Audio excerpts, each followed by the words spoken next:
শাহেদ আর রুনার ছেলে তামিমের বয়স 2.5 বছর। প্রচণ্ড চঞ্চল, তাকে সামলানো ভারী মুশকিল। রুনার একা একা কষ্ট হয়। শাহেদ থাকে সারাদিন অফিসে। এদিকে রুনারও এবার মাস্টার্স চলছে। বাচ্চা হওয়ায় মাঝে 2 বছর গ্যাপ নিয়েছিল। শহরে আত্মীয় স্বজনও কেউ নেই যে বাচ্চাকে প্রয়োজনে কারো কাছে রেখে যেতে পারবে। তাই সব দিক বিবেচনায় নিয়েই তারা ছেলের জন্য একজন আয়া রেখেছেন। মহিলার বয়স ভালোই, কর্মজীবনে নার্স ছিলেন। এখন রিটায়ার্ডের পর ভালো স্যালারি যাচাইয়ে বাচ্চাদের দেখাশোনার কাজ নিয়েছে। তার নাম ফাতেমা। রুনার খুব সুবিধা হয়েছে তাকে রেখে। আজ রুনা একটু বিশেষ কাজে বাইরে বেরিয়েছিল। বাসায় ফিরে এসে দেখে তার আদরের ছেলেটা সোফার উপর বসে বসে খেলছে। রুনা গিয়ে ছেলেকে কোলে তুলে নিল। রুনা ফিরে আসায় ফাতেমা একটু স্বস্তির নিঃশ্বাস ফেলে বাচ্চাকে মায়ের কাছে রেখে বাথরুমে গেল। শাহেদ আবার ফোন করেছিল কিনা দেখার জন্য রুনা ফোন বের করতেই তার উপর হামলে পড়ল তার ছেলে। রুনা স্মিত হেসে ফোন থেকে ছেলেরই কিছু মজার ভিডিও ছেড়ে দিয়ে তার হাতে দিল। কিছুক্ষণ বাদে ফিরে এসে বাচ্চাটির পাশে বসল ফাতেমা। ফোন পেয়ে এলোপাথারি কিছু টিপাটিপি করে ফোনটা রেখে আবারও খেলনা নিয়ে ব্যস্ত হয়ে পড়ল তামিম। সোফার উপর পড়ে থাকা ফোনের স্ক্রিনের উপর একটা ছবি দৃশ্যমান হয়েছিল। সেটা দেখে ফাতিমা বলল, বাহ, মেয়েটা তো ভারী সুন্দর। এটা কার বিয়ের ছবি? রুনা বয়সে ছোট হওয়ায় ফাতিমা রুনাকে নাম ধরেই ডাকে।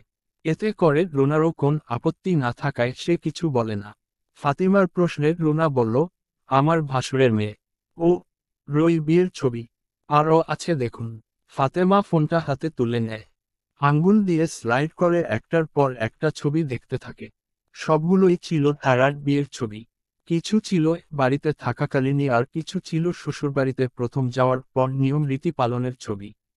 ছবি দেখতে দেখতে হঠাৎ একটা ছবিতে ফাতিমার দৃষ্টি আটকে যায়। ভ্রুকুটি করে সে বেশ খানিকক্ষণ গভীরভাবে কিছু একটা নিয়ে ভাবতে থাকে। হঠাৎ কিছু অনুধাবন করতে পেরে তার ঠোঁটের কোণে ঈষৎ হাসির রেখা ফুটে ওঠে। ফোনটা রুনার দিকে ফিরিয়ে ফাতেমা স্বতঃস্ফূর্ত হয়ে বলে উঠে, তোমার ভাসুরের মেয়ের পাশে এই মহিলাটা তোমাদের কি হয় রুনা? শাহেদের থেকে রুনা জানতে পেরেছিল ইনি ধারার শাশুড়ি হন। শাহেদও প্রথম বাড়িতে গিয়ে ধারার থেকে ছবি দেখে চিনেছিল। সেই কথাটাই রুনা ফাতেমাকে বলার আগেই সে অনবরত কথার সুরে বলে যেতে থাকেন, তাকে তো আমি চিনি, অনেক আগের কথা। সম্ভবত আরও 26-27 বছর আগে আমাদের দেখা হয়েছিল। আমি তখন সরকারি হাসপাতালের নার্স ছিলাম। তার নামটাও যেন কি। হ্যাঁ, হ্যাঁ, মনে পড়েছে খোদেজা। সেই অনেক বছর আগে খোদেজা যা করেছিল তারপরও কি আর ওকে না চিনে পারি?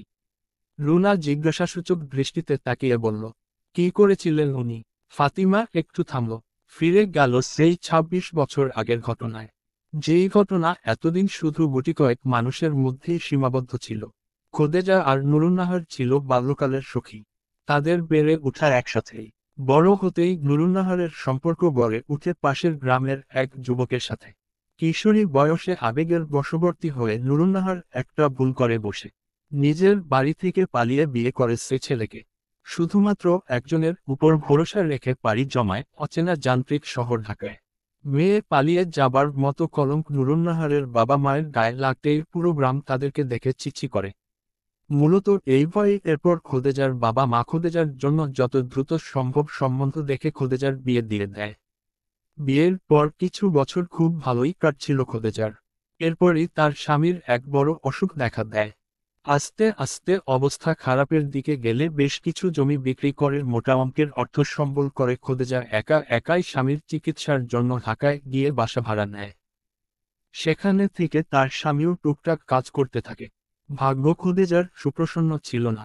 কিছু মাস সুস্থ থাকার পর তার স্বামীর অবস্থা আবারও খারাপ হতে থাকে।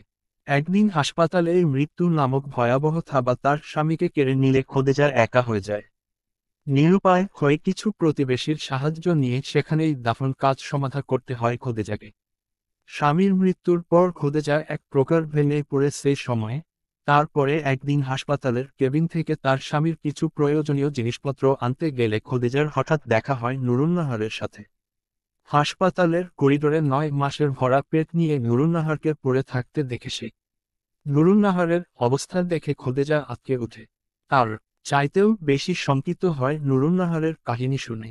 পালিয়ে বিয়ে করে ঢাকায় কিছুদিন সংসার করার পরেই নুরুন্নাহারের স্বামী তাকে একটা বস্তি মতন জায়গায় নিয়ে কোন এক আত্মীয়ের বাসায় তাকে একা কিছুদিন রাখার কথা বলে নুরুন্নাহারকে একা ফেলে চলে যায়।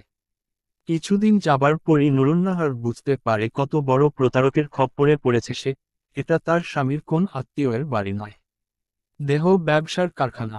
নিজের মন করে যাওয়ার পর কিছু টাকার বিনিময়ে যেখানে তাকে বিক্রি করে গেছে তার ভালোবাসার মানুষটি। সবটা উপলব্ধি করতে পেরে কান্নায় ভেঙে পড়ে নুরুন্নাহার। সকলের পায়ে ধরে কাকুতি মিনতি করে তাকে ছেড়ে দেবার জন্য। সেখানে থেকে পালানোর অনেক অনেক চেষ্টা করে সে, কিন্তু পারে না। ততদিনে তার নামের সাথে পতিতা শব্দ যোগ হয়ে যায়। নুরুন্নাহার থেকে নাম হয়ে যায় কমলা।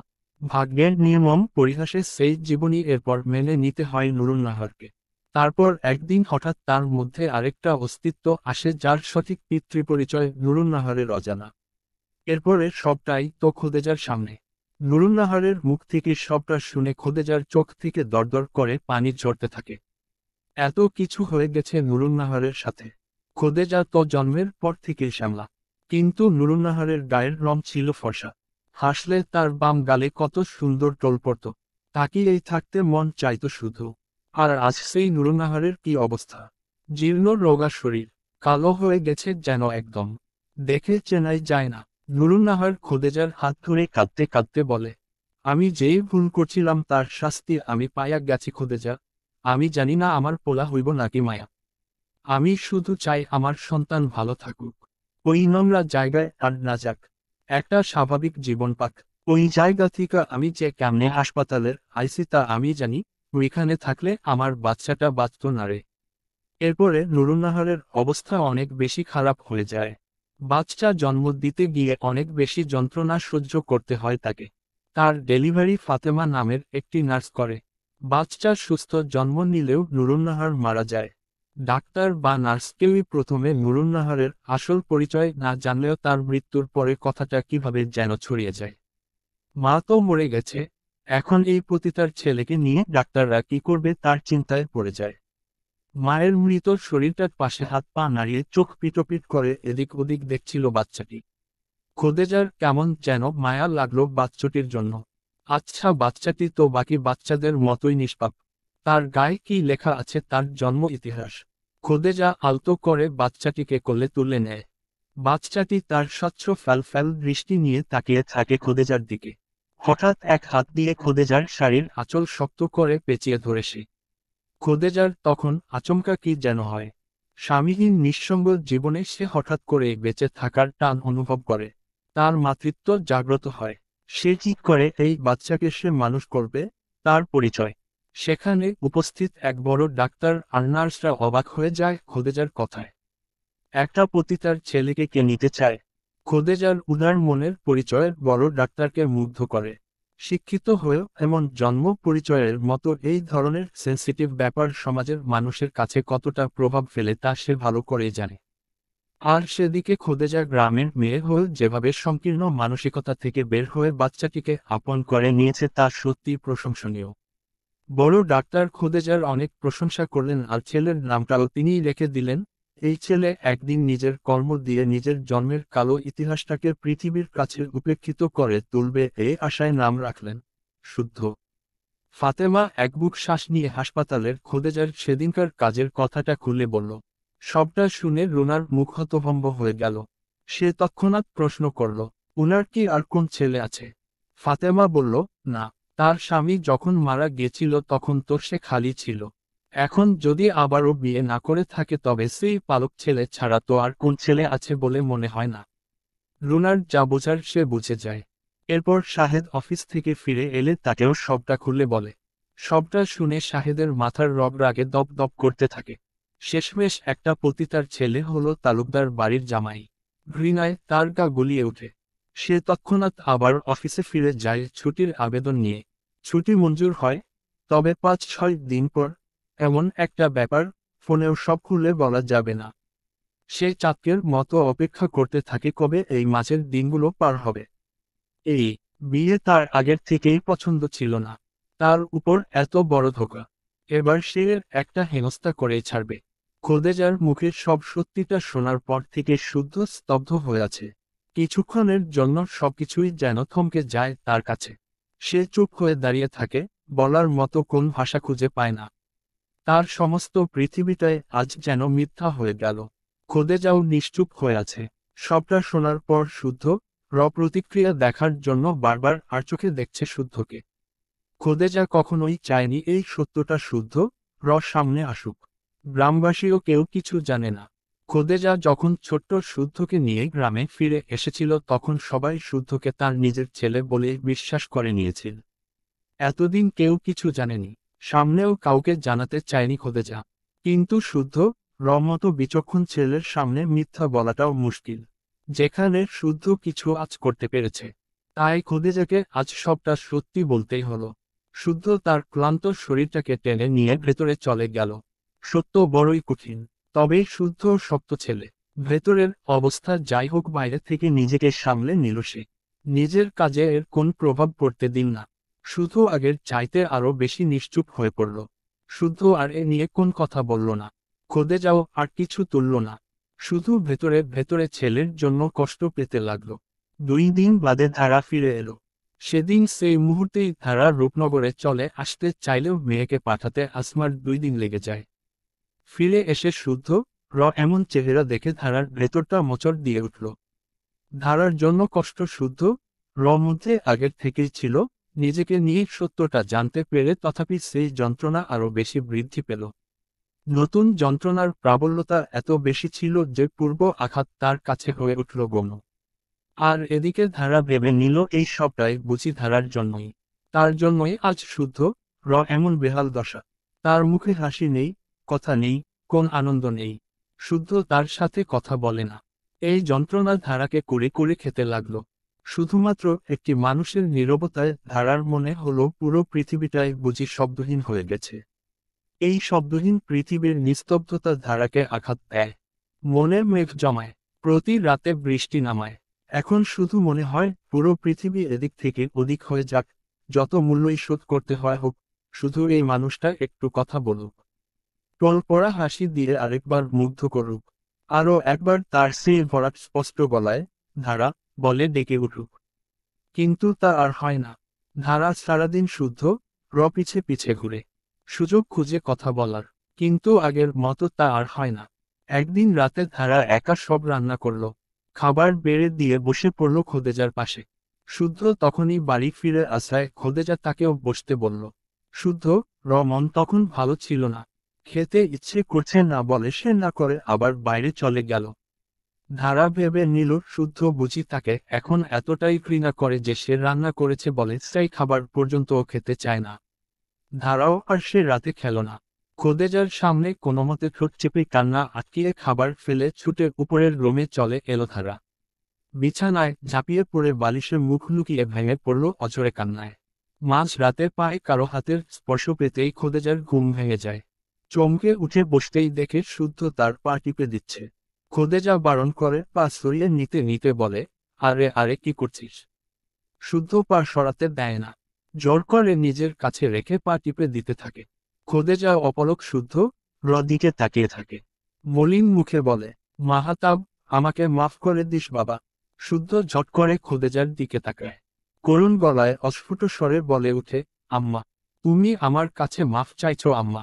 তুমি তো আমার জীবনটাকে সুন্দর করে দিয়েছ। তুমি আমার জন্য যা যা করেছ। তুমি এত ভালো কেন আম্মা? শুদ্ধ চোখে পানি জমতে থাকে। শুদ্ধ মুখে আম্মার ডাক শুনে খোদেজার মন ভরে যায়। ঠিক এই ভয়টাই সে এতদিন পাচ্ছিল।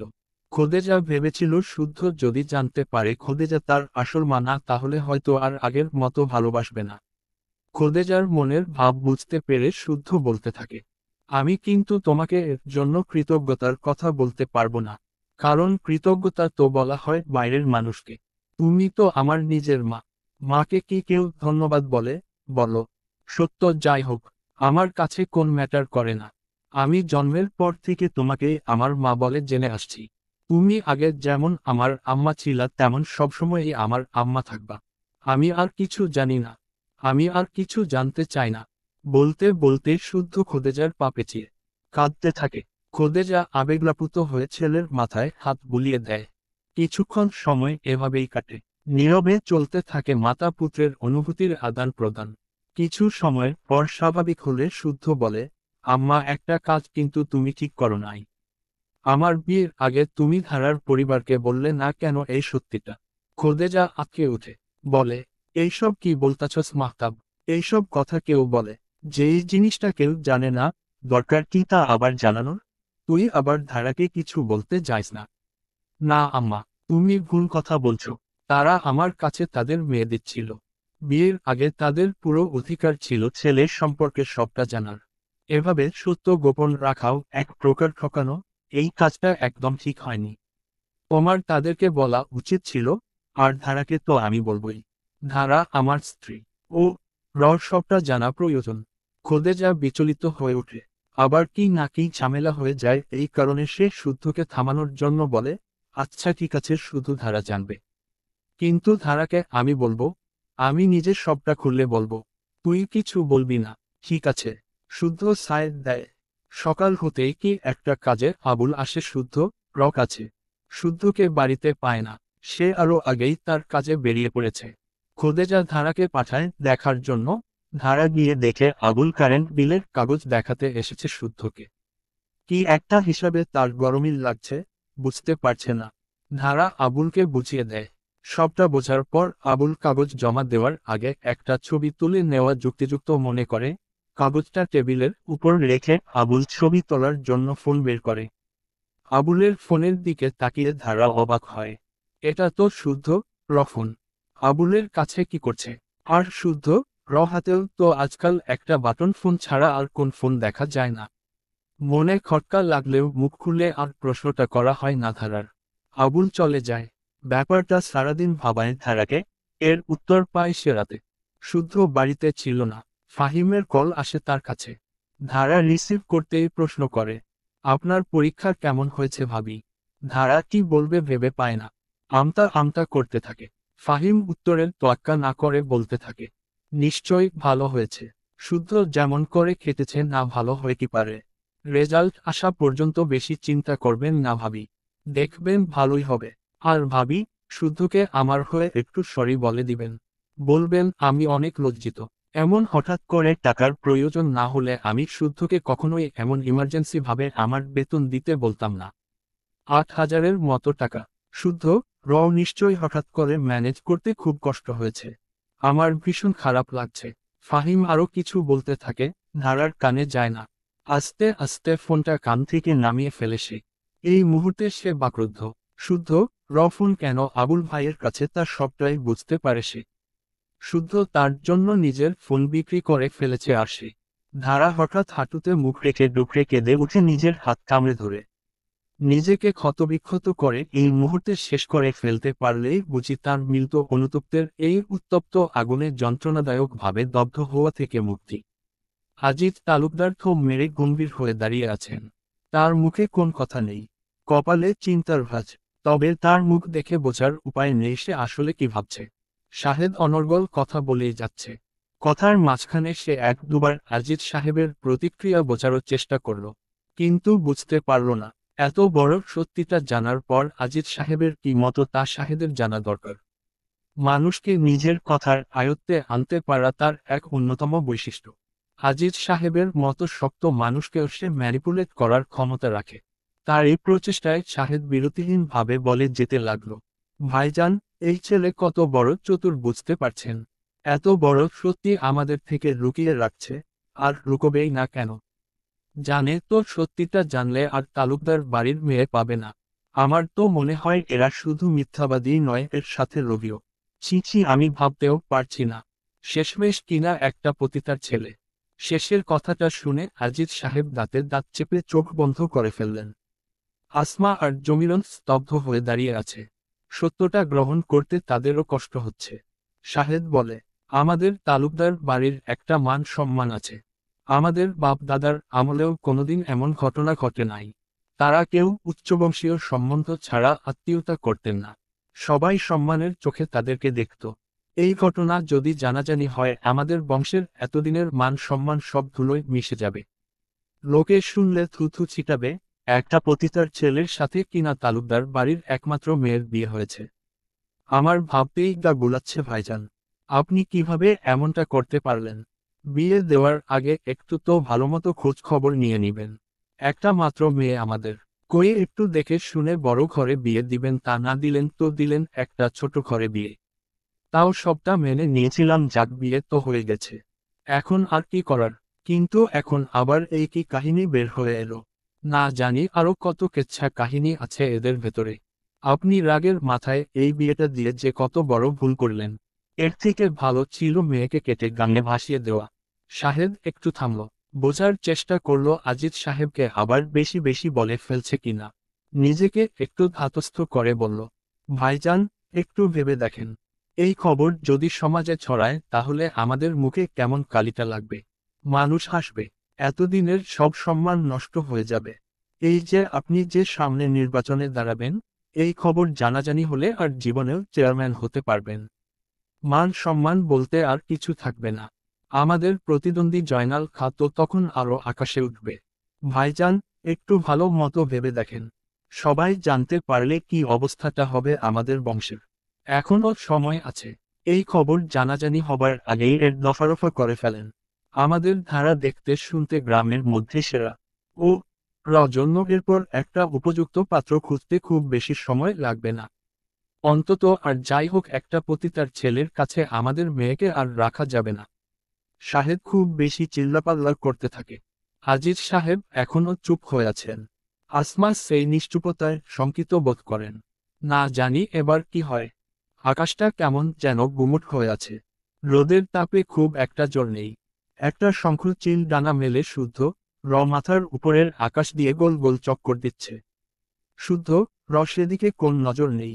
সে গভীর মনোযোগের সাথে ভ্রুকুটি করে একটা সরু বাঁশের মাথায় রশি দিয়ে কুটি বাঁধছে। বাড়ির পাশে একটা লম্বা পেঁপে গাছ হয়েছে।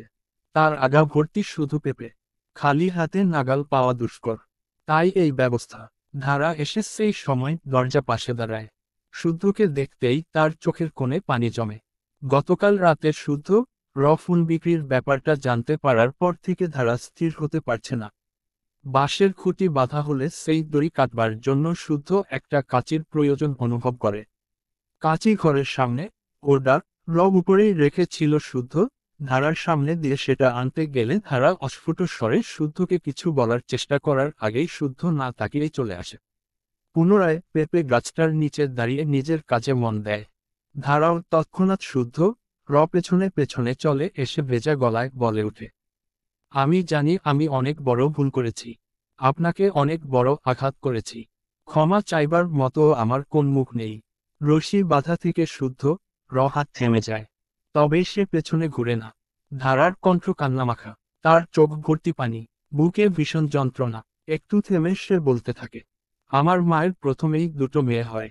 সবসময় ছোট থেকে দেখে এসেছি রাতুল হওয়ার আগ পর্যন্ত পরপর দুটো মেয়ে হওয়ায় মাকে কতটা কথা শুনতে হতো।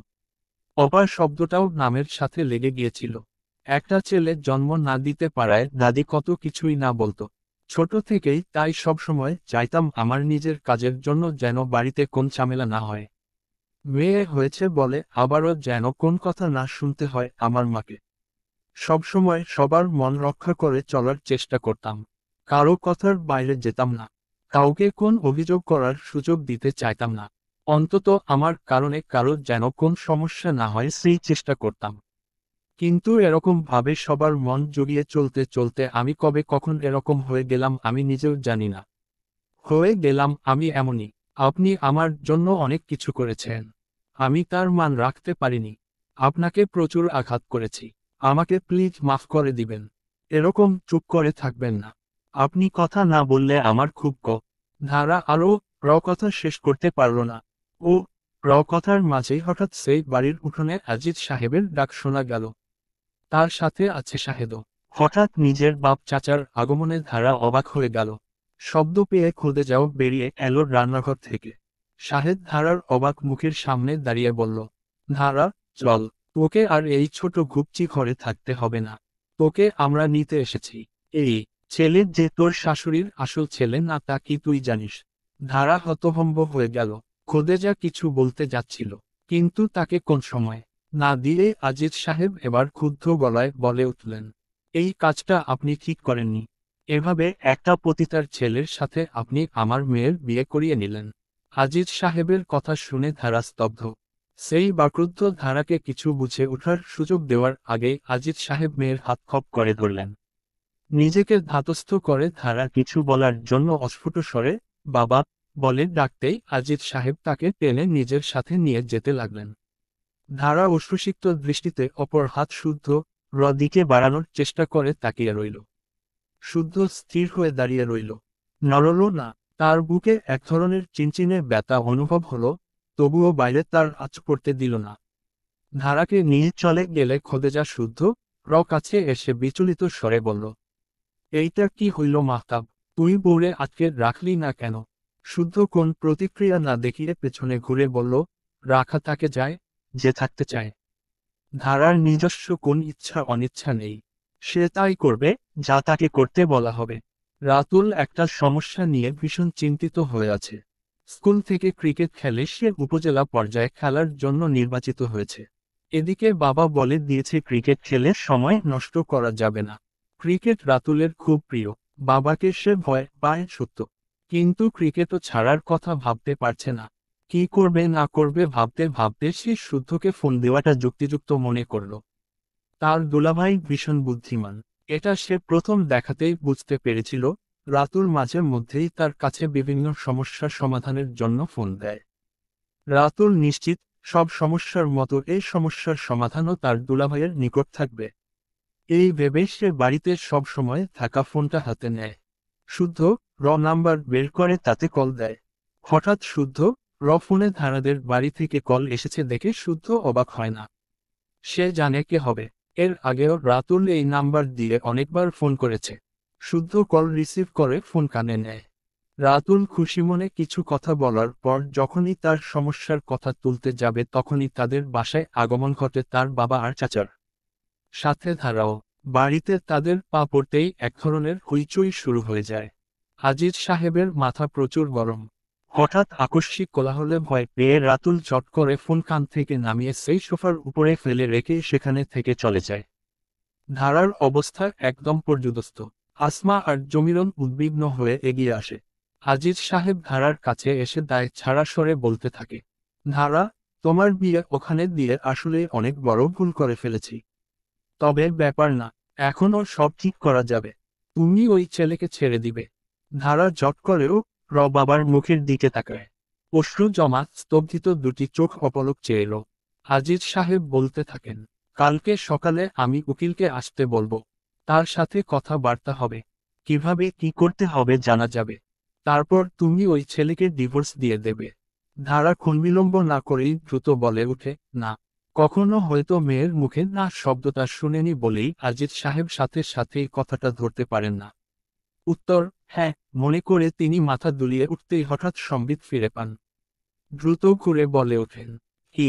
বাবার দিকে তাকিয়ে ধারা স্পষ্ট করে বলে, আমি তাকে ছাড়তে পারবো না। আজিজ সাহেব মাত্রাতিরিক্ত অবাক হয়ে ভ্রুকুঞ্চিত করে বলেন, কেন? ধারা বিনা দ্বিধায় বলল, আমি শুদ্ধকে ভালোবাসি। এই পুরো কথোপকথনটি ফোনের ওপার থেকে শুনল একজন। শুনে পুরো বাক্রুদ্ধ হয়ে গেল সে।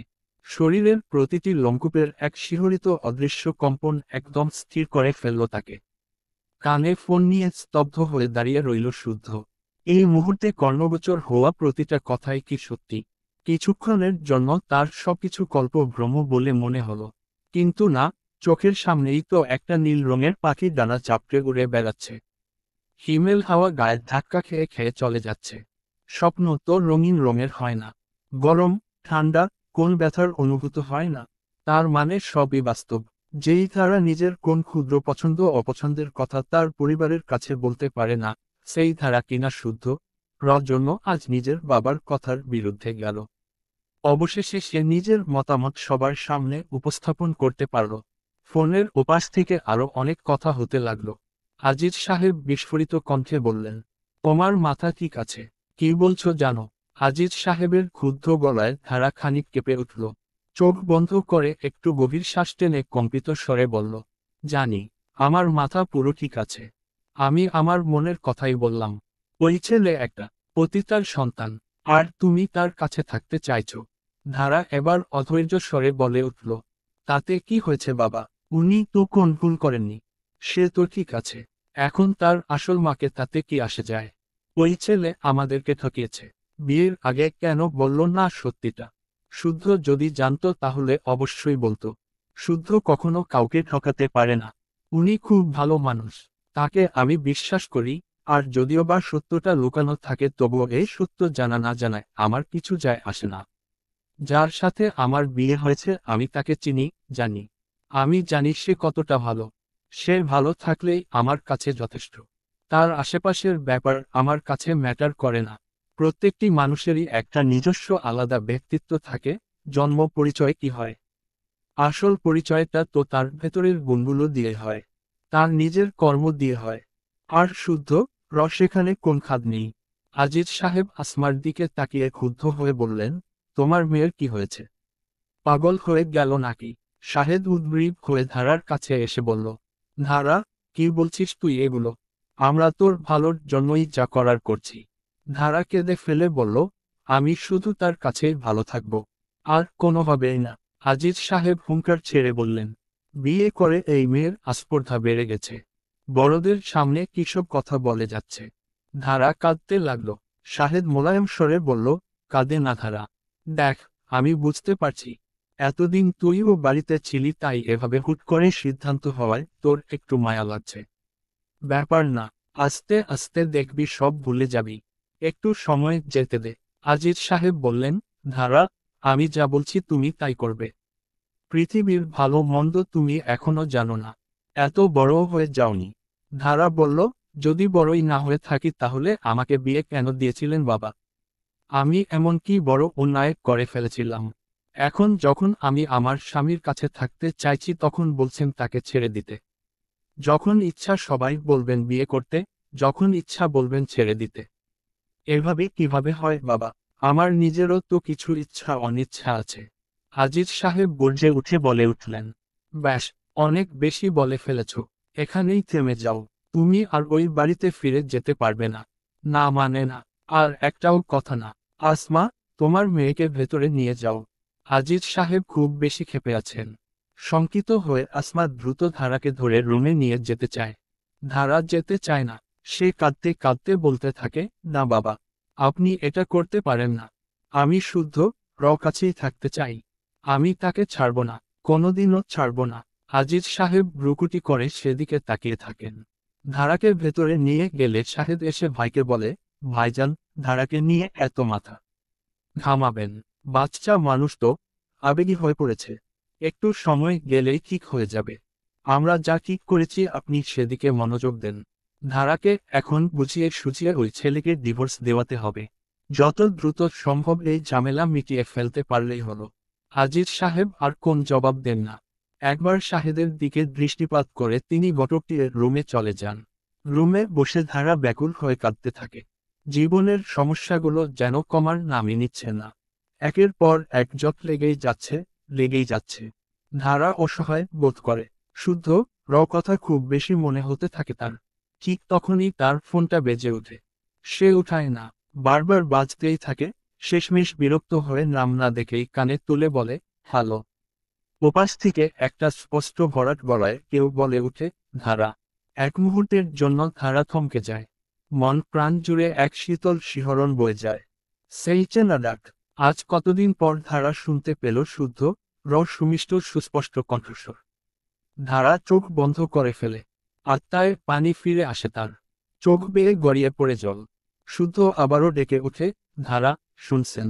আর সময় নষ্ট না করে ধারা চটজলদি বলতে থাকে, শুদ্ধ, শুদ্ধ, প্লিজ আমাকে মাফ করে দিন। আমি আর কখনোই এমন করব না। আমার উপর আর রাগ করে থাকবেন না। আমাকে ক্ষমা করে দিন। শুদ্ধ ধারাকে থামিয়ে বলল, কিসের জন্য ক্ষমা চাইছেন আপনি? ওই পরীক্ষার ব্যাপারটার জন্য। শুদ্ধ আবেগলাপুত থেকে মৃদু হেসে বলল, আপনি এখনো ওই ব্যাপারেই পড়ে আছেন। যেখানে এত বিরাট কিছু হয়ে গেছে। আমাকে নিয়ে এত বড় একটা সত্য বেরিয়ে এসেছে। শুদ্ধ কথার মাঝেই ধারা বলে উঠল, ওই সবে আমার কিছু যায় আসে না। শুদ্ধ একটু নাক টেনে আবারও হাসল। বলল, আপনি আজকে আমাকে অবাক করে দিয়েছেন ধারা। আপনি আজ আপনার বাবার সামনে যা বললেন। শুদ্ধ একটু থামে। ধারা, অবাক হয়, শুদ্ধ কিভাবে জানল? ধারার মনের ভাব বুঝতে পেরে শুদ্ধ বলে, আমি শুনেছি, সবটাই শুনেছি। আমি তখন আপনাদের বাড়ির ফোনে অন স্পিকারে ছিলাম। আপনি আজকে যা বললেন, আপনি শিওর তো? হুম, সত্যি। এর থেকে বেশি শিওর আমি আমার জীবনে আর কখনো হইনি। এই কথা জানাজানি হলে আপনাকেও অনেক কথা শুনতে হবে। পারবেন তো ধারা আমার সাথে থাকতে? ধারা ক্ষণবিলম্ব না করেই বলল, পারব। ভেবে চিনতে দেখবেন ধারা, এত তাড়াহুড়ো করার কিছু নেই। ভাবাভাবির আর কোন প্রশ্নই উঠে না। আমার মন কি চায় আমি জানি। শুদ্ধ রঠটের কোণায় তৃপ্তির হাসি ফুটে ওঠে। সে নরম কণ্ঠে বলে, এত কনফিডেন্ট? ধারা বলে, আপনি তো বলেছিলেন নিজের উপর সবসময় বিশ্বাস রাখতে। শুদ্ধ কণ্ঠ স্বাভাবিক করে টেনে বলে, হুম, আমি আরো অনেক কিছু বলেছিলাম, তা কি মনে আছে? কি? এই যে, যাই হয়ে যাক সবসময় ঠিকমতো খাওয়া। ওপাশ থেকে হঠাৎ শুদ্ধ কথা থেমে যায়। ধারা কান থেকে ফোন নামিয়ে দেখে তার ফোনের চার্জ শেষ হয়ে বন্ধ হয়ে গেছে। ধারা একটু বিরক্তির সাথে ফোনটা ঝাঁকি দেয়। বাড়িতে আবারও শাহেদ আর আজিজ সাহেবের জোরালো গলার আওয়াজ শোনা যায়। প্রসঙ্গ ওই একই। শুদ্ধ থেকে ধারাকে ছাড়িয়ে নেওয়া। শুদ্ধ সাথে কথা বলে যায় একটু মনটা হালকা হয়েছিল। বাবা চাচার সেই কথা শুনতে পেরে ধারা আবারও কাঁদতে থাকে। বালিশে মুখ গুজে অশ্রু লুকায়। সে রাতে আর ধারা খেতে আসে না। আসমা অনেক ডাকাডাকি করে, কিন্তু লাভ হয় না। ধারার সাথে ঘুমাতে জমিরন বিবিকে পাঠানো হয়। ধারার অবস্থা ভালো না। রুমে একা ঘুমোতে দেওয়া ঠিক হবে না। ধারাদের বাড়িটা পাকা দোতলা ধরনের। নিচতলা পুরো কমপ্লিট হলেও দোতলায় শুধু ভেতরের টুকু ঠিক করা হয়েছে। বাইরের কাজ এখনো বাকি। বেলকনিতেও গ্রিল লাগানো হয়নি। সেই খোলা বারান্দায় অন্ধকারের মধ্যে বসে বসে ধারা আকাশের দিকে তাকিয়ে কাঁদে। একটা সময় ছিল যখন ও বাড়িতে ধারার যেতে ইচ্ছে করেনি। বিয়ের আগের রাতটিতেও ঠিক এভাবেই বারান্দায় বসে আকাশের দিকে তাকিয়ে কেঁদেছিল ধারা। তবুও ধারাকে যেতে হয়েছিল। আর এখন একটা সময় যখন ধারা ও বাড়িতে যাবার জন্যই কাঁদছে। আগে অচেনা যেই পুরুষটির কথা ভাবনায় এনে ধারা ভয়ে পেত, আজ তার বিরহী ধারা ব্যাকুল। তাকে একটি বার চোখের দেখা দেখার জন্যই তার মন উৎকণ্ঠিত। সময় কিভাবে পাল্টায়। ধারা চির পায়ে উঠে নিজের রুমের দিকে তাকায়। কত সুন্দর পাকা ঘর, নজরকাড়া দেয়ালের রং, আরামদায়ক বিছানা, বিভিন্ন প্রসাধনী। তবুও ধারার মন টানছে সেই একছেড়ে টিনের বেষ্টন, কাঠের পাটাতন, সাধারণ বিছানা, আর সেই অসাধারণ মানুষটির প্রতি। তার নিজের চিরচেনা রুমটি আজ তার বড় অচেনা থেকে। এই কক্ষের সব থেকেও নেই। বড্ড খালি, ভালোবাসা শূন্য। ধারার ইচ্ছা করে ছুটে এখান থেকে বেরিয়ে পড়তে। জমিরন বিবি অনেকক্ষণ যাবৎ ধারার দিকে তাকিয়েছিলেন। ধারাকে এমন উদাস মনে রুমের দেয়ালে নজর বুলাতে দেখে তিনি খেকিয়ে উঠে বলেন, এই ছেমি, ঘুমাইলে ঘুমা, নইলে বাতি নিভাইয়া বইয়া থাক। এই আলোতে আমার ঘুম আহে না। ধারা লাইট বন্ধ করে বিছানায় শুয়ে পড়ে। পাশ ফিরে নীরবে অশ্রু বিসর্জন করে, যাতে ঘুমন্ত দাদির অসুবিধা না হয়। রাত গভীর হতে থাকে, একসময় ঘুমিয়ে যায় ধারা। মাঝ রাতে হঠাৎ একটা শক্ত হাত তার মুখ চেপে ধরে। ধারার ঘুম ভেঙে যায়। মুখ দিয়ে অস্ফুট আর্তনাদ করতে গিয়েও সে ব্যর্থ হয়। স্পষ্ট করে তাকিয়েও অন্ধকারে একটা মানুষের অস্পষ্ট অবয়ব ছাড়া আর কিছু চোখে পড়ে না। কিছু বুঝে ওঠার আগেই ধারাকে টেনে বারান্দায় নিয়ে আসা হলো। অস্পষ্ট অবয়বটিতে চাঁদের আলো পড়তেই ধারা হতভম্ব হয়ে গেল। সামনের মানুষটির মুখে সেই সুন্দর টলপড়া হাসি ফুটে উঠতেই ধারা ঝাঁপিয়ে পড়ল তার বুকে। পৃথিবীর সবচাইতে প্রশান্তিময় জায়গাটিতে স্থান পেয়েই ফুপিয়ে কেঁদে উঠল। শুদ্ধ আলতো করে ধারার মাথায় হাত রাখল। কাঁদতে দিল ধারাকে। কিছুক্ষণ পর নিজেকে ধাতস্থ করে ধারা শুদ্ধকে ছেড়ে উদ্গ্রীব হয়ে বলে উঠল, আপনি এখানে এত রাতে কিভাবে এলেন? শুদ্ধ একবার মিথ্যা আশ্বাসের ভঙ্গি করে বারান্দার সিমেন্টের উঁচু বেদির সাথে হেলান দিয়ে বসে বলল, ভেবেছিলাম তো পাইপ বেয়ে উঠে একটা ঝাক্কাস হিরোর মতো এন্ট্রি নেব, কিন্তু তা আর হলো কই। আমার শ্বশুর মশাই যে আমার জন্য বাড়ির পেছনে একটা মই ফেলে রেখেছেন। শেষমেশ শ্বশুরবাড়ির কদর রাখার জন্য সেই মই বেয়ে চলে এলাম। আর এই যে ম্যাম, আপনি আপনার বেলকনির রুমের দরজা আটকিয়ে ঘুমান না কেন? বুঝলাম আজকে আমি এসেছি, কিন্তু রোজ রোজ তো আর শুধু জামাই আসবে না, মাঝে মধ্যে চোরও চলে আসতে পারে। ধারা অপলক তাকিয়ে রইল শুদ্ধ দিকে। আজ কতদিন পর তারা এভাবে স্বাভাবিক হয়ে কথাবার্তা বলছে মনে করার চেষ্টা করল। ধারা খুব ভালো মতোই জানে শুদ্ধ তার মনের ভার কমানোর জন্যই এমন মজা করে কথা বলছে। নয়তো শুদ্ধ মনেও যে কতটা দুশ্চিন্তার বন্যা বইছে তা আন্দাজ করা খুব একটা কঠিন না। শুদ্ধ দিকে তাকিয়ে ধারা আবেগলাপ্লুত হয়ে দাঁড়িয়ে রইল। শুদ্ধ ধারার হাত টেনে নিজের সামনে বসাতে বসাতে বলল, বসুন এখানে। কি অবস্থা করেছেন নিজের চেহারার, এত কাঁদতে হয়? এই বলে শুদ্ধ ধারার চোখের পানি মুছে দিল। তারপর বলল, নিশ্চয়ই কিছু খাননি।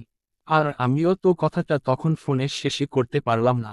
তখনই বুঝেছি আজকে আর আপনার খাওয়া হয়েছে। সকালেও যেমন তেমন খেয়েছেন, দুপুরের আশা তো ছেড়েই দিলাম। আর এখন রাতেও না খেয়ে ঘুমিয়ে পড়েছেন। আপনাকে নিয়ে কি যে করি না ধারা। শুদ্ধ হাতের ব্যাগটা থেকে একটা বাটার নান বের করল, নিজের হাতে ধারার মুখের দিকে বাড়িয়ে ধরল। ধারা শুদ্ধ চোখে চোখ রেখে একটা কামড় বসালো নানে। তার চোখে আবারও পানি চলে এলো। শুদ্ধ খুব যত্ন করে ধারাকে খাইয়ে দিতে লাগলো। হঠাৎ ধারা শুদ্ধ একটা হাত ধরে বলল, আপনি আমার উপর আর রাগ করে নেই তো? শুদ্ধ মৃদু হেসে মাথা দুলিয়ে বলল, না। আপনি আজ এতই বেশি সাহস দেখিয়ে ফেলেছেন যে আপনার পূর্বের দুর্বলতার কথাগুলো আর মনে পড়ছে না। তারপর ধারার ধরে রাখা হাতটা শুদ্ধ তার দুহাতের মধ্যে নিয়ে বলল, জানেন ধারা, আজকে আমি আপনার থেকেও একটা জিনিস শিখেছি, যে আমাদের কখনো আশা হারাতে নেই। যেটা আমি আপনার ক্ষেত্রে করেছিলাম, এই কথাটা আজকে আপনি প্রমাণ করেছেন। আমিও কিছুদিন আগেই আম্মার থেকে এই সত্যিটা জেনেছিলাম। বলা বাহুল্য আমিও ভেতর থেকে খুব নড়ে গিয়েছিলাম। কিন্তু আপনি আজ যেই কথাগুলো আপনার বাবাকে বলেছেন সেই কথাগুলো আজ আমাকে নতুন করে ভাবিয়েছে। ধন্যবাদ ধারা, ধন্যবাদ। আপনি যদি এতটুকুর জন্যই বারবার এভাবে ধন্যবাদ জানান তাহলে আমি কি করব? আমার তো তাহলে ধন্যবাদ বলতে বলতে মুখে ফেনা উঠে যাবে। কারণ আপনি আমার জন্য যা যা করেছেন। শুদ্ধ হেসে ফেলল, সাথে ধারাও। তার চোখে এখনো পানি চিকচিক করছে আর ঠোঁটে হাসি। কিছুক্ষণ এভাবেই কাটার পর শুদ্ধ বলল, ধারা, এমন কিন্তু আর কখনো করবেন না। সময় মতো খাওয়া দাওয়া করবেন। নিজের ঠিক মতো খেয়াল রাখবেন। খাওয়া ছেড়ে দেওয়া কখনো কোন সমস্যার সমাধান হতে পারে না। যদি হতো তাহলে পৃথিবীর সব মানুষই ছেড়ে দিত। কিন্তু আসল ব্যাপারটা কি জানেন? খাবার খাওয়াও আমাদের জন্য এতই গুরুত্বপূর্ণ যে মানুষের জীবনের বেশিরভাগ সমস্যাই মুখে এই খাবার জোটানোর চক্করেই সৃষ্টি হয়।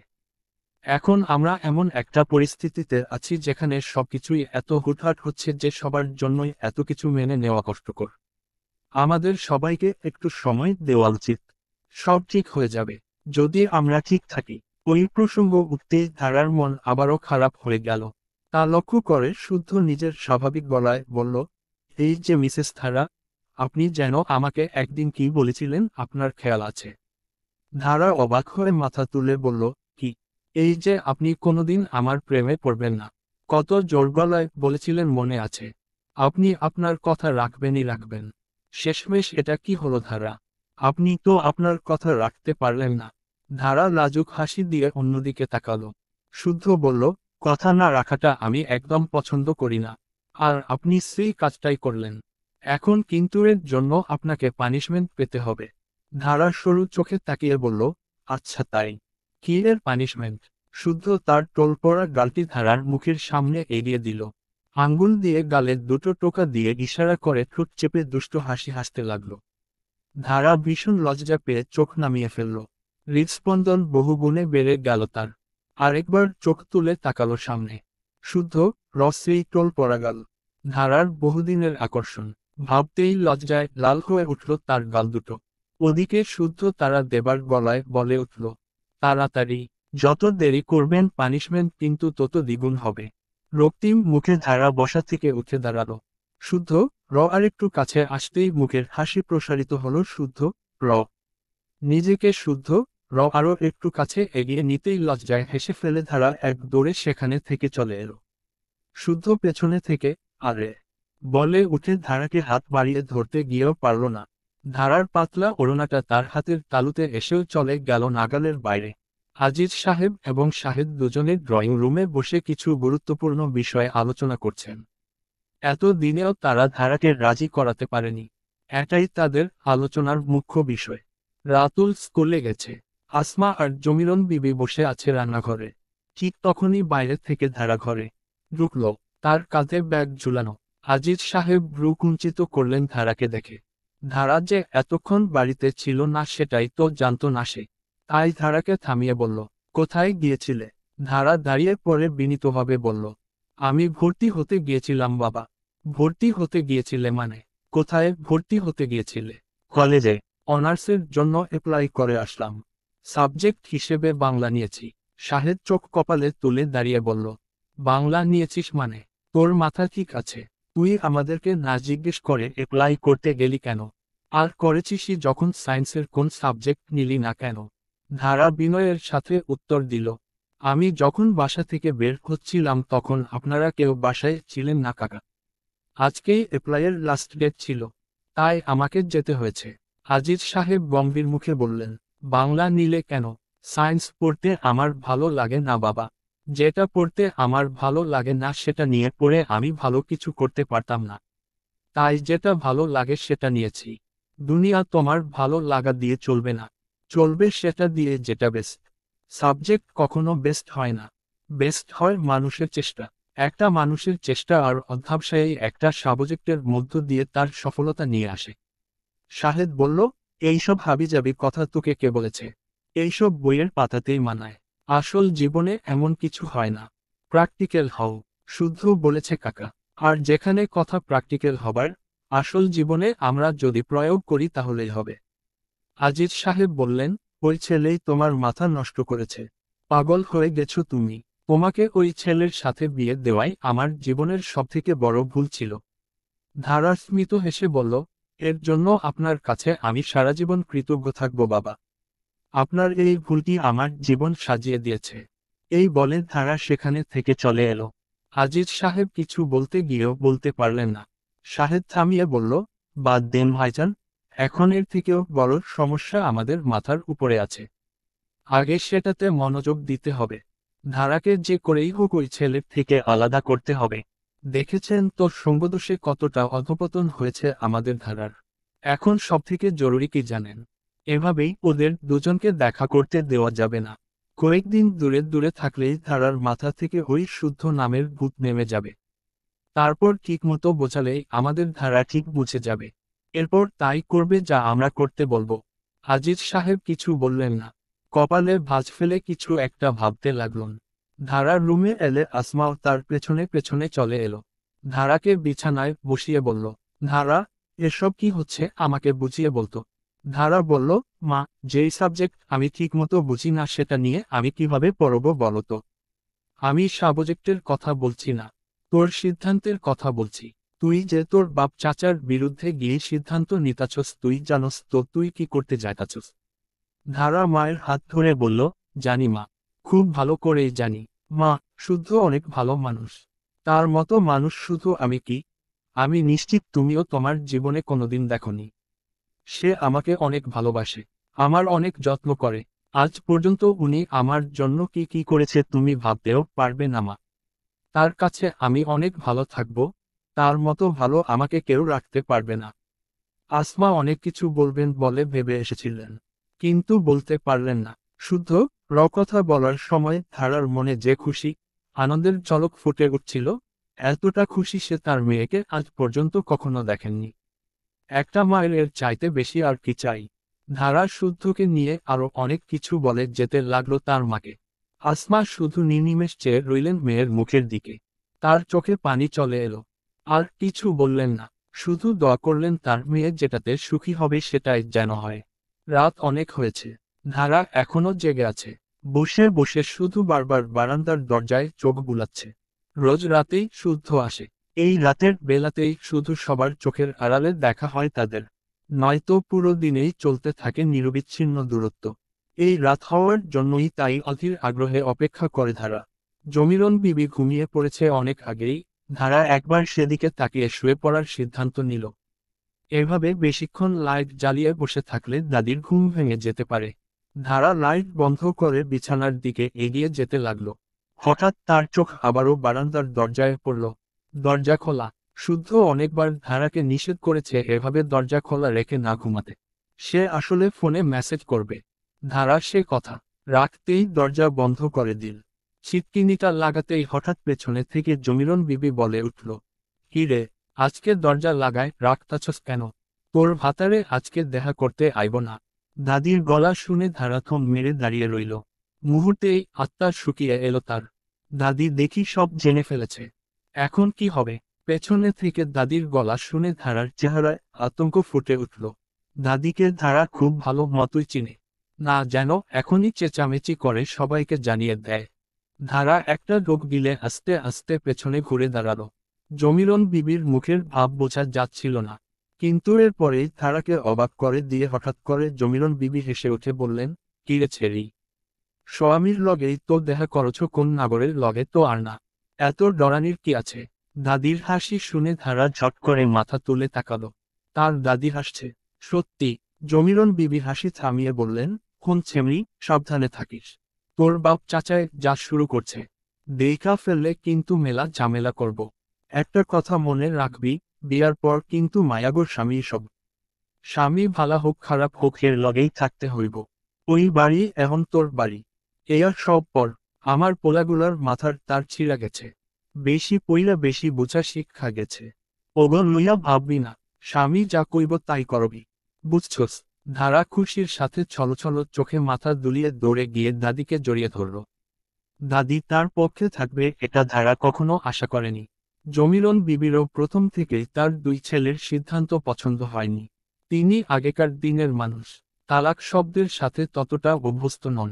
তার নাতনি স্বামী বাড়ি ছেড়ে আসবে, তারপর তাদের তালাক হবে ভাবতেই রুহু কেঁপে ওঠে জমিরনের। তিনি বিশ্বাস করেন বিয়ের পর মেয়েদের স্বামী বাড়ি সব। যাই হয়ে যাক তাদের সেখানেই থাকা উচিত। তাই নিজের নাতনির সংসার বাঁচাতে মনে প্রাণে চান ধারা আবার শ্বশুরবাড়ি ফিরে যাক। আবার সব ঠিক হোক। তাই বলেই তো মাঝরাতে ঘুম ভেঙে ধারা শুদ্ধ গোপন সাক্ষাৎ সম্পর্কে অবগত হয়েও তিনি কাউকে কিছু বলেননি। ধারা দাদিকে জড়িয়ে ধরে রাখল। কিছুক্ষণ পর জমিরন বিবি বললেন, ছাড় ছেমরি, এত জোরে ধরছস কে? মাইরা লাইবি নাকি? এত কান্দন লাগবো না এখন। ঘুমায় থাক। নইলে তোর ভাতারে আইলে তার লগে পিরিতি আলাপ করবি কেমনে? ধারা চোখের পানি মুছে দাদিকে ছেড়ে হেসে ফেলল। জমিরন বিবি বললেন, তোমরা কি মনে করছো বুড়া মানুষ দেখা রাইতের আন্ধারে কি হয় আমি কিছু টের পাই না? এই চুল কি পাকছে বাতাসে? ধারা লজ্জা পেল। জমিরন বিবি বললেন, হইছে আর শরম পাইতে হইব না। এমন দিন আমাগো গেছে। এরপর তিনি মাথায় ঘোমটা টেনে শুয়ে পড়লেন। চোখ বন্ধ করার আগে বললেন, আর একটা কথা, তোর স্বামী রাতের বেলা খালি হাতেই হোরবাড়ি আয়া পড়ে কেন? জানে নাহের একটা দাদি হাওড়িও আছে। হেরে কবি আমার লেইগা মিডা পান নিয়া আইতে। জমিরন বিবিরে খালি হাতে পোটানি যাইব না। এই বলে দাদি চাদর মুড়ি দিয়ে ঘুমিয়ে পড়লেন। খুশির সাথে একটা স্বস্তির নিঃশ্বাস ফেলে ধারা ঘড়ির দিকে তাকিয়ে রইল। সকাল বেলা তালুকদার বাড়ির সবাই একসাথে টেবিলে খেতে বসল। ধারার মন ভীষণ চঞ্চল হয়ে আছে। আজ শাহেদ বাড়িতে থাকবে না। তার এক বন্ধুর সাথে দেখা করতে যাবে। এদিকে আজিজ সাহেবও কি একটা কাজে সারাদিন বাড়ির বাইরে থাকবেন। এই সুযোগে ধারা আজ শুদ্ধ সাথে দেখা করবে। ঘুরতে যাবে তারা দুজন। হাতে তো সারাটা দিন আছেই, আসমাকে ধারা বলে রেখেছে। জমিরন বিবিও জানেন। অতএব তেমন কোন সমস্যা হবে না। এখন শুধু সময় যাওয়ার অপেক্ষা। কখন সবাই ঘর থেকে বেরোবে? শাহেদ আর আজিজ খাওয়া বাদ দিয়ে জমিয়ে আলোচনায় নেমেছে। সামনের নির্বাচনী মূল প্রসঙ্গ। হঠাৎ তারা কথায় কথায় ধারার বিয়ের প্রসঙ্গে চলে এলো। তারপর তাদেরকে আলাদা করা নিয়ে। ধারার ভেতরে যেই খুশিটা ছিল তা নিমেষেই মিলিয়ে গেল। শাহেদ শুদ্ধ ব্যাপারে যা না তা বলতে লাগলো। ধারার গলা দিয়ে খাবার নামতে চাইল না। ইচ্ছা করলো সব বাদ দিয়ে এক ছুট কাঁদতে। এত ভালো মানুষটা, তবুও তাকে নিয়ে রোজ কত খারাপ কথা শুনতে হয় ধারাকে। ধারার ভীষণ কষ্ট লাগে। ওদেরকে আলাদা করা নিয়ে খোলামেলা এমন কঠিন কঠিন কথা হতে লাগলো যা ধারার পক্ষে শোনা খুবই কষ্টকর। তার চোখ দিয়ে টপ টপ করে পানি পড়তে লাগলো। আজিজ সাহেব তা দেখে বললেন, এসব কান্নাকাটি করে লাভ নেই। তুমি তাই করবে যা আমি বলবো। ধারা কিছু বলতে চাইল কিন্তু তার আগে আসমা টেবিলের নিচ দিয়ে ধারার হাত ধরে থামিয়ে দিল। আজিজ সাহেব আর শাহেদ চলে গেলে ধারা খাওয়া বাদ দিয়ে উঠতে গিয়েও উঠল না। কান্না সমেত খেতে লাগলো। শুদ্ধ বলেছে ঠিকমতো খাওয়া দাওয়া করতে। শুদ্ধ কথা সে ফেলবে না। দিনটা সুন্দর, মেঘলাতে ভাব, আকাশ পরিষ্কার হলেও রোদের তেজ নেই। মৃদুমন্দ বাতাস মন ফুরফুরে করে রাখে। শুদ্ধ অনেকক্ষণ ধরে স্টেডিয়ামের পাশের রাস্তাটিতে বাইক নিয়ে ধারার জন্য অপেক্ষা করছে। তার গায়ে হাতা ফোল্ড করে পরা ব্রাউন কালারের একটা চেক শার্ট এবং হোয়াইট জিন্স, হাতে একটা সাধারণ কালো বেল্টের ঘড়ি। বাইকটা তার নয়, আজকের সারা দিনের জন্য এক বন্ধুর থেকে ম্যানেজ করেছে। রাস্তাটা নির্জন, তেমন কারো চলাফেরা নেই। মাঝে মধ্যে এক দুটো যানবাহন চলাচল করছে। খানিক পর ধারা এলো। ধারাকে দেখে শুদ্ধ হাসিমুখে কিছু বলার আগেই হঠাৎ তাকে আঁকড়ে ধরে বুকে মাথা রেখে কেঁদে উঠল ধারা। শুদ্ধ অবাক হলো, ধারার মাথায় হাত রেখে জিজ্ঞেস করল, কি হয়েছে ধারা? আপনি কাঁদছেন কেন? ধারা কাঁদতে কাঁদতে বলল, আমি আর ওই বাড়িতে ফিরে যেতে চাই না শুদ্ধ। আমাকে তোমার সাথেই নিয়ে চলো, যত সময়ই যাক না কেন। কিচ্ছু ঠিক হবার না, আমি আমার বাড়ির লোকদের চিনি। আমার আর ভালো লাগছে না। শুদ্ধ ধারার মাথা তুলে কপালের সামনে লেপ্টে থাকা চুলগুলো সরিয়ে বলল, ধারা, এভাবে ভেঙে পড়বেন না। আমি একবার বলেছি না, সব ঠিক হয়ে যাবে যদি আমরা ঠিক থাকি। হার মেনে নিলে কি করে হবে? কিন্তু শুদ্ধ, আমরা তো স্বামী স্ত্রী না। আমরা যদি একসাথে থাকতে চাই তাহলে আমার পরিবারের নিষেধ আমাদের মানতে হবে কেন? সেটাই তো ধারা, আমরা স্বামী স্ত্রী। এখন যদি আপনার ও বাড়ি থেকে চলে আসতে হয় তাহলে আসতে হবে লুকিয়ে। আমাদের একটা হালাল সম্পর্ক। আমরা কেন লুকিয়ে পালিয়ে আসব? সমস্যা থেকে ভাগলে সেটা কখনোই ঠিক হবে না। সারা জীবন এর বোঝা টেনে যেতে হবে। তাই না ভেগে সমস্যার সামনাসামনি হয়ে তার সমাধান করতে হবে। আর আমরা যদি এখন এমন একটা স্টেপ নিও তাহলে আপনার পরিবার হয়তো আপনার সাথে কোনোদিন আর যোগাযোগও রাখবে না। আমার মূল ভয়টা এদিকেই। ধারা কেঁদে বলল, না রাখলে না রাখুক, আমার দরকার নেই। শুদ্ধ ব্যগ্র দিয়ে বলল, এটা কেমন কথা ধারা? আপনাকে আমি পরিবারের সামনে নিজের মতটা প্রকাশ করতে বলেছি, তাদের বিরোধিতা করতে তো বলেনি। বাবা মা আমাদের জন্য অনেক ইম্পর্ট্যান্ট, তাদের মনে কখনো কষ্ট দিবেন না। যাই হোক না কেন, সেটা আপনার পরিবার। আপনি এই পর্যন্ত বড় হয়েছেন তাদের জন্যই। একটা পূর্ণাঙ্গ পরিবার পাওয়াও অনেক ভাগ্যের ব্যাপার ধারা। এভাবে তাকে হেলাফেলা করবেন না। তাদেরকে আপনার পয়েন্ট অফ ভিউটা বোঝান। একবার ব্যর্থ হলে আরেকবার বোঝান, বারবার বোঝান, তবুও তাদেরকে রাজি করিয়ে তারপর আসুন। আমি চাই না আমার কারণে আপনার পরিবারের সাথে আপনার সম্পর্ক খারাপ হোক। আপনি পারবেন না ধারা। ধারা অপলক শুদ্ধ দিকে তাকিয়ে রইল। তার বাড়ির লোক শুদ্ধকে শত অপছন্দ করলেও শুদ্ধ কতটা শ্রদ্ধার সাথে তাদের নিয়ে কথা বলছে, তাদেরকে সমর্থন করছে। শুদ্ধ তো শুদ্ধই, ধারা তো বুঝে। না জানি তার পরিবার কবে বুঝবে, কবে শুদ্ধ জন্ম পরিচয়ের চাইতে তার ব্যক্তিত্বটা তাদের কাছে বড় হবে। ধারা আলতো করে মাথা দুলিয়ে বলল সে পারবে। শুদ্ধ মৃদু হেসে বলল, আপনি অযথাই এত ভয় পাচ্ছেন। আপনি যদি না চান তাহলে আপনাকে কিভাবে আমার থেকে আলাদা করবে? আইনের নিয়মকানুন বলেও তো একটা কথা আছে, নাকি আপনি আবার ততদিনে আমাকে না চাইবেন? শেষের কথাটা শুদ্ধ মজা করে বলেছিল। ধারার চোখের পানি মুছতে মুছতে কপট রাগ নিয়ে শুদ্ধ গায়ে মৃদু বাড়ি দিয়ে বলল, তোমার মনে হয় আমি এমনটা করব? শুদ্ধ ঠোঁট চেপে হেসে বলল, মনে তো অনেক কিছুই হয়, কিন্তু সব তো আর বলতে পারি না। বাই দ্য ওয়ে, আপনি কি একটা জিনিস খেয়াল করেছেন? আজকে আপনি আসার পর থেকে আমাকে তুমি তুমি করে বলছেন। ধারা লজ্জা পেয়ে অন্যদিকে ঘুরে বলল, ইস, মোটেও না।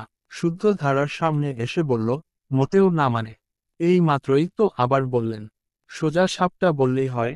আপনার মধ্যে আজকাল বউ বউ ফিলটা খুব ভালো করেই যাচ্ছে। সমস্যা নেই, আপনি আমাকে তুমি করে বলতে পারেন। তাহলে আপনি আমাকে আপনি আপনি করেন কেন? সেটা তো বলি আপনি বলেন বলে।